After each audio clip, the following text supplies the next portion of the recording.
Well, welcome back, everybody. What up, everybody? We are back with Nsctv. We're so excited to be back here joining with you. Dinez, how are you feeling about being back? I'm so excited. I'm so pumped. I missed everybody last week, but I think Nathan did it justice. He did a great job. And he did a great job. He really I was quite did. impressed. Yeah. Hey, Caitlin, I have a little surprise for you. Okay, I'm ready. Okay, close your eyes. I want to show it to you. Oh, okay. How did I not see this before as we were getting ready? I didn't tell you. Open your eyes. Okay. Oh my gosh! It's not the same thing as like a legit mug, but I just thought in the meantime, we got NSC merchandise right here. The merch. I made my own here. Maybe one day we can actually have this for real. Yeah. But I feel like we need just for a little screen grab later. You and I have to just be. Yeah, look posing. Yeah, that's great. One day maybe we'll come out with these mugs, but there are a lot of people that need to say yes to that. So those people who are watching, we have these mugs. Folks. These could be great. You could use them in the DFB boardroom. We could use them. We could use them everywhere. Yeah. I'd use mine every day in the office. I'd put my water in it. Who knows? Maybe you can get your own merch one day. Maybe. Yep. Well, we are back with another episode of Nsctv. There's some awesome stuff happening today, but we're going to start off with a game. Are you ready for a new game? I am ready for a new game. Right, this is a good one. It is a good one. This game is called Two Truths and a Lie. So this is how it's going to work. Dinez and I have both written down 3 things about ourselves. 2 of them true, 1 of them is a lie. Pretty self-explanatory. So what you on the screen, you'll see each of them as we say these statements. You'll see statement 1, statement 2, statement 3. At the end of statement 3, Dinez, you're going to go first. I have 60 seconds to ask you any question I want about those 3 statements. Yeah. Just to kind of get a bit more information so we can kind of decide what we think might be true or false. And that's when you guys can start to comment. Comment 1, 2, or 3 for which one you think is the lie. And then at the end of that 60 seconds, you're going to reveal to us which one's the lie. I'll do it. Okay. All right. So we're going to start now? We're going to start now. Y'all ready? All right. Ready? All right. All right. Let's go with statement number 1. All right. Statement number 1. I'm lactose intolerant. Ooh. Yeah. I think that would be one of my worst nightmares. I like ice cream too much. Yeah, it's not fun. It's not a fun thing in life. If it's true. All right, let's look at statement number 2. Number 2. I've never visited the Grand Canyon. Really? Well, oh, that's sad. I haven't either. All right, statement number 3. Yeah. And 3, my favorite show is the Great British Baking Show. Interesting. All right, I have 60 seconds those going. Brits. And start. Okay, so I can ask you any question I want for 60 seconds. You guys can comment. I've got the comments running here, so let's see what you think. I've made them all pretty believable. 1, 2, or 3. So lactose intolerant. When did you find that out? After the birth of my 3rd child. Okay. All right. We'll leave it at that. It was just a bad time from then on. All right. Well, let's look at. I was in denial for quite a while. Let's look at number 2. So number 2 is you never visited the Grand Canyon. Why not? No. Yeah, because it's so far. How far is it? We live here in the east, and the Grand Canyon is in Arizona. Arizona. Yeah. I have no idea about American geography. It is in Arizona. Yes, it is correct in Arizona. I think it borders another state. It's big. It's the Grand Canyon. Oh, the Grand Canyon. Yeah. Okay. And what was number 3 again? Number 3 was my favorite show is the Great British Baking Show because it has suspense. It has drama. It has cooking. It has, just excitement. And it has all the elements of a great show. All right, 10 seconds. Need to go anywhere else. Do you ever want to visit the Grand Canyon? Yes, of course. Oh, she hesitated. I wonder if that's okay. My time's up. All right. So, people can write down what you think is false. We have a couple which people one that is are saying, the lie, folks? Which one is the lie? We have a couple people saying that they think number 2 is the lie. Number the Grand Canyon. Number 2. Okay. Number 2. So, Dinez. Okay. Ready? You're going to reveal. Ready? And which one is the lie? 3. She had to check herself. Number 3? Yeah. You don't like the Great British Baking Show? No, I don't. You were so intense about that. I really believed it. I know. Actually, I was into it, but then it started switching hosts and things like that, and I was just like, no. Huh. Interesting. It's not going to work for me. Well, you had me going. I think my kids kind of turned me off to it because they're obsessed with it. So now I don't like it anymore. Well, fair. I see Abriella guess number 3. Abriella, you are the only person that got that correct. So congratulations, girl. All right, let us move on. So now these are my 3 statements. Okay, then you get to grill me. Mm-hmm. All right, number 1, I broke my arm falling out of a tree. Broke your arm falling out of a tree? Yep. Okay. Number 2, I love cherries, like the actual fruit, but anything that's flavored like cherry, I don't like it. It's disgusting. Okay. Hate it. So you don't like cherries. Check. And number 3. I like the fruit, but not the flavor. And then number 3 is I've lived in 13 houses. 13. 13. 1 3. 1 3 house. Right. So I'm going to start your timer, and you can grill me for 60 seconds. Okay. All right, let's go.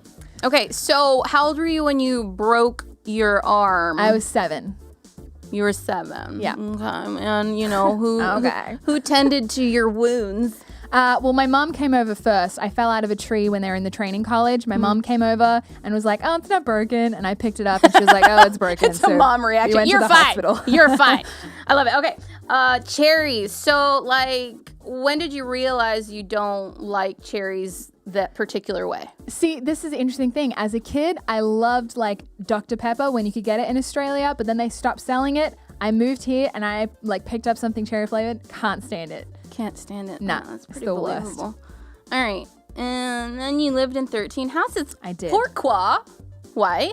Why? Why? Well, my parents are officers, so we moved a lot. Also, they owned a home for a while, but before they went into training, they sold the home and we had to rent a couple of places. And then when I moved out, I've had to rent a couple of places as well. And when I first moved here, I didn't have a place to live, so I kind of jumped between a couple of spots. Okay. How much time we got now? We have 10 seconds. Okay. So 13 is so specific. Is it like, are you sure it's 13 or is it like a 13-ish? Sure. No, I can count on my fingers. Yeah, but sometimes, childhood houses get hazy and sometimes you think, 5, oh, that was this house. 4, and 3, it wasn't. It was 2, actually like the same house. 1. So, I don't know. Well, I did live in 13 houses. Mm-hmm. I never broke my arm. I did fall out of a tree. I did fall out of a tree. My mom did think, oh, it's not broken. We'll check in 20 minutes. So I went home. I watched Spy Kids. At the end of Spy Kids, I think I bruised my elbow, but it was never broken. It's a half lie. It was like, it was a half lie. I did fall out of a tree, but I never broke my arm. All right. Good on you. So there you go. We have a few people that said number 1. So Kaylani said number 1. She thought it was number 2 for a little while. Major Jamie just put my business out there and said I broke my finger putting on my shoe. Yes, I did. That's a story for another day. I have in fact destroyed my fingers on pieces of clothing twice, but I'll tell you that story in person one day. You legit broke that one? Well, yeah, that one was actually. Well, I don't know. I never actually went to the doctor, but I mean, it was pretty bad. So. Another story for another time. Another story for another day. Guys, we have had fun. I hope you've learned a little bit more about us. Phew. And right now, cheesy segue, we're going to learn a little bit more about the Lord. We're going to spend some time in worship. We are going to have a song that might be new to some of you. It's called Glorious Day, and it's about how we were buried underneath the weight of sin and shame. But God actually, when he went to the cross, when Jesus went to the cross and died, he took all of that away. And we no longer have to stay in that place of feeling hurt or feeling forgotten or feeling weighed down by the burdens of life. We can actually trust him and run out of that tomb into a new glorious day. So we're going to head over and watch that video. Feel free to sing along if you know it. If not, just sit back and enjoy the song. Let God open your heart. And then after that, we have another special guest, Major Jean Hogg, who is going to bring our word for the day. Amen. It's going to be great. Amen. All right. That's right. Let's go ahead and get ourselves ready for worship.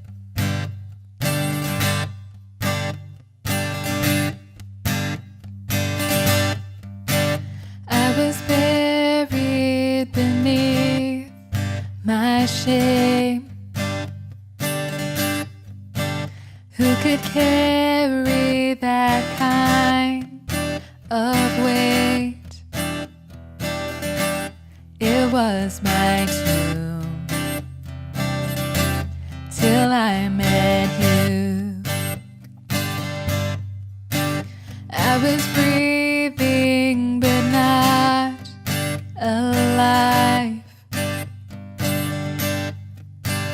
All my failures I tried to hide. It was my tomb till I met you. You called my name and I ran out of that grave, out of the darkness into your glorious day. called my name, and I ran out of that grave, out of the darkness, into your glorious day.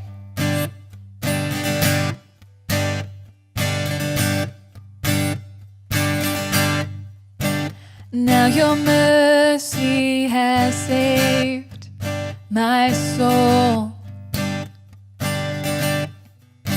and now your freedom is all that I know. The old made new, Jesus, when I met you, you called my name, and I ran out of that grave, out of the darkness, into your glorious day. You called my name, and I ran out of that grave, out of the darkness, into your glorious day. I needed rescue, my sin was heavy. The chains break at the weight of your glory. I needed shelter, I was an orphan. Now you call me a citizen of heaven. When I was broken, you were my healing. Now your love is the air that I'm breathing. I have a future, my eyes are open, 'cause when you called my name, I ran out of that grave, out of the darkness, into your glorious day.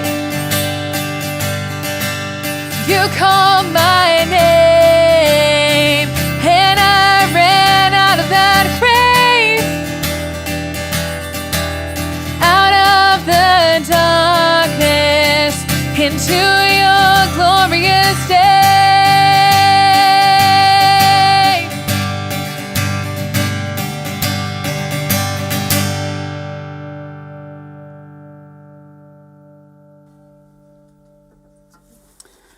Hello, I'm Major Gene Hogg. I'm the General Secretary for our division. I know that I'm brand new, and you may not know me, but Hogg is a really really interesting name. It's easy to remember. I'm looking forward to seeing you as I travel around the division. But I was asked to come in and just bring some thoughts, and hopefully it would be meaningful to you. And as I was looking at the time in which we live, it's really crazy, isn't it? Because I mean, Halloween's coming up, and I've always loved Halloween. Even when I was a young kid, I always looked forward to dressing up and going out, and it wasn't so much about the candy for me. Actually, it was really about hanging out with my friends and the costume that I wore and all of that. And if, or to be honest with you, I still have costumes in my garage because I was a divisional secretary, a youth secretary, and had to dress up a lot. And I did the Bible conference with the kids, and so yeah, I've probably got, I don't know, maybe a dozen or so costumes still. So that's a little bit about me that you'll get to know. But that whole idea of pretending to be somebody that I wasn't. Sometimes my costumes were pirates. Sometimes, okay, I'm gonna share something that's a little embarrassing. My mom dressed me up as a girl a couple of Halloweens, and that messed with my head a little bit. But the idea of taking a moment in time and pretending to be something that I wasn't was always fun and liberating for me. But then not just Halloween's around, but this whole idea of the election coming up. I know that many of you probably not old enough yet to vote, but I'm pretty sure you're engaged in the political conversation that's going on. Are you a Democrat? Are you a Republican? Are you a liberal? Are you a conservative? Are you progressive? All these kind of things are happening because I think your generation is more political than my generation ever was. And then, this idea of identity, right? I mean, how do we identify ourselves? I mean, sure, we get the natural identification of male, female, white, non-white. We have this idea of am I gay? Am I straight? Am I smart? Am I not smart? Am I tall? Am I short? These labels in which we have a tendency to apply to ourselves in order to find meaning have a tendency to create a base of operation for us, however, that can be somewhat scarring to us, especially when you believe other people's labels that have been applied to you. Maybe somebody has said something negative to you, and down deep that's buried, and you self-identify with that. Or a label that you've applied to yourself. I am this, right? And that has a tendency to narrow our focus and our behavior, because once we identify from something, then all of our actions begin to spin from that. Our decision-making process begins to spin from that. And so I think we have to be pretty careful about this idea of identity. Who gets to claim that for me? Does our society get to put a label on me and give me my identity? I mean, even as adult, there are tendencies to search out identity for leadership. We'll take these personalities and these leadership tests, and they'll tell me, well, I'm this type of leader, or I'm this type of person, because we're all seeking this idea of who am I really? How do I fit in the universe? How do I fit within my own family unit, within my own core unit, within my community, within my country, in the world itself? Well, let me give you a helpful hint. The Bible is not some old dusty book that's irrelevant to the days in which we live. Matter of fact, I think the word speaks to us more clearly today than ever, especially about this issue of identity. And I don't want to confuse you with the term identity politics, where we have to choose what we are and we operate out of that identity, but who we really are. And first of all, I would say, when you were in kindergarten, you remember shaping out of clay something? Remember that? Maybe it was a bird, maybe it was it's like a dish or something, and you colored it and all of that, and you took it home and you gave it to your mom, and your mom sort of looked at it and was like, this is a great what? And you were able to tell her what it was, how you made it, why you made it, and the substance that it was created from. And so if that is true, you're the creator of that object, and you got to tell what that was and what it was supposed to be used for. And if mom or anybody else used it differently, you would say, no, that's not right. You should do it this way, because this is what I created it for. So I point you over to Genesis chapter 1, verse 27, where it says, God created mankind in his image. So if we want to know who we are, first, we need to understand that we are a created being, right? We're not an accident. No matter what someone would want to tell you, you're not an accident. Because we find over in Jeremiah chapter 1, verse 5, that our God says, even before you were formed in your mother's womb, I knew you. So no matter what circumstances may have happened to bring you into this world, God himself gave you that life, and you were created in his image.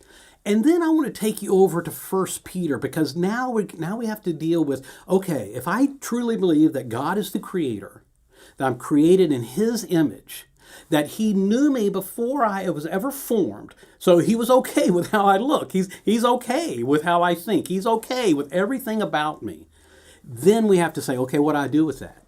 Well, in 1 Peter 2:9, it says, you are a chosen people. Get this, a royal priesthood, a holy nation, God's special possession. He created you for a purpose. He knows what you were created from. Go back in Genesis and he tells us that. He knows what kind of personality he was going to instill in you. He knows your body shape. He knows your intellect level. He knows all of that because he created you and stamped his identity on you. That's who you are. It's such a short-sighted issue to think that I'm identified by my politics, or I'm identified by my dress, or I'm identified by my behavior. I'm identified by my attraction. I'm identified by the gender. In Christ Jesus, we find that we are connected to the divine, He who created the universe and put us in the right place at the right time for the right purpose. That's where we find our identity. It's in Him and Him alone. Anything else sells you short. Anything else limits your conversation. It limits your possibility. It limits you to a label instead of the totality of who you are. I would just ask you, who are you really? Do you want to find out who you are? Do you really want to know your purpose in all creation? Do you understand? Do you want to understand the core of your being? You can get to know Christ, because it is He, the Creator, who knows all things about you and loves you passionately. And I would just say this in closing. Sometimes we have to trust and accept that God loves us unconditionally. Sometimes we just have to be able to sit in the presence of the very presence of God and allow Him to speak to us.